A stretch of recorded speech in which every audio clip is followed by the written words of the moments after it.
धीरे धीरे गांव के ज्यादातर ग्राहक कुमार की दुकान पर आने लगे। इसका असर सीधा सेठ जी की दुकान पर पड़ा। एक दिन सेठ जी गुस्से में प्रकाश के पास पहुंचे। प्रकाश, आज मैं तुझसे एक बात पूछना चाहता हूँ। जब तूने मुझे कुमार को हटाने की सलाह दी थी, तब क्या तूने एक बार भी नहीं सोचा था कि इसका नुकसान मुझे भी हो सकता है? सेठ जी, मैंने तो बस सोचा था कि अगर मैं वहां स्टॉल लगाऊंगा तो हम दोनों को फायदा होगा। मुझे क्या पता था कि बात इतनी बिगड़ जाएगी। फायदा तो दूर की बात है, तूने तो मेरा पूरा कारोबार चौपट करवा दिया। पहले कुमार के मटन की वजह से लोग मेरी दुकान पर भी आते थे। कोई तेल खरीदता था, कोई मसाले, कोई राशन।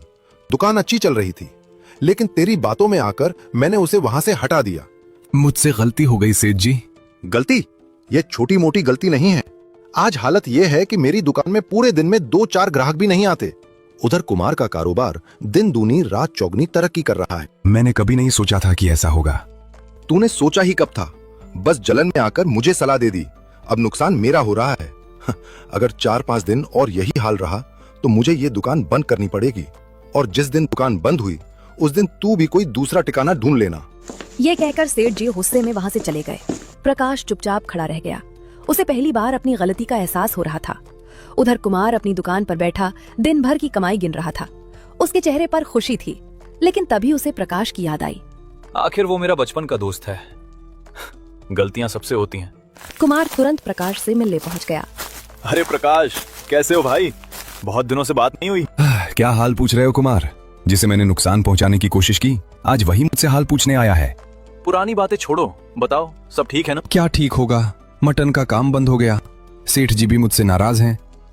पूरे गांव में मेरी बदनामी हो गई। देखो प्रकाश, इंसान से गलती हो जाती है, लेकिन गलती मान लेना सबसे बड़ी बात होती है। मैं मानता हूं कि मुझसे बहुत बड़ी गलती हुई। मुझे तुम्हारी सफलता देखकर जलन होने लगी थी। उसी जलन में मैंने सब कुछ बिगाड़ दिया। जो हो गया उसे बदल नहीं सकते, लेकिन आने वाला समय जरूर बदल सकते हैं। प्रकाश ने हैरानी से कुमार की तरफ देखा। तुम कहना क्या चाहते हो? मैं अपने काम को और बड़ा करना चाहता हूँ। सिर्फ मटन बेचने से काम नहीं चलेगा। मैं एक छोटा सा ढाबा खोलने की सोच रहा हूँ, जहाँ लोगों को मटन के साथ दूसरी चीजें भी मिले। ये तो बहुत अच्छी बात है, लेकिन इतना बड़ा काम मैं अकेला नहीं कर सकता। मुझे एक भरोसेमंद साथी की जरूरत है। फिर अगर तुम चाहो तो मेरे साथ काम कर सकते हो। क्या मैं तुम्हारे साथ? हाँ, तुम मेरे दोस्त हो। दोस्ती का मतलब सिर्फ अच्छे समय में साथ देना नहीं होता, मुश्किल समय में भी एक दूसरे का हाथ पकड़ना होता है। कुमार, मैंने तुम्हारे साथ इतना गलत किया और फिर भी तुम मुझे अपने साथ काम करने का मौका दे रहे हो। क्योंकि मैं दुश्मनी नहीं, दोस्ती में विश्वास करता हूँ। मैं वादा करता हूँ कि अब कभी तुम्हारा भरोसा नहीं तोड़ूंगा। कुछ ही महीनों में कुमार और प्रकाश का छोटा सा ढाबा पूरे इलाके में मशहूर हो गया।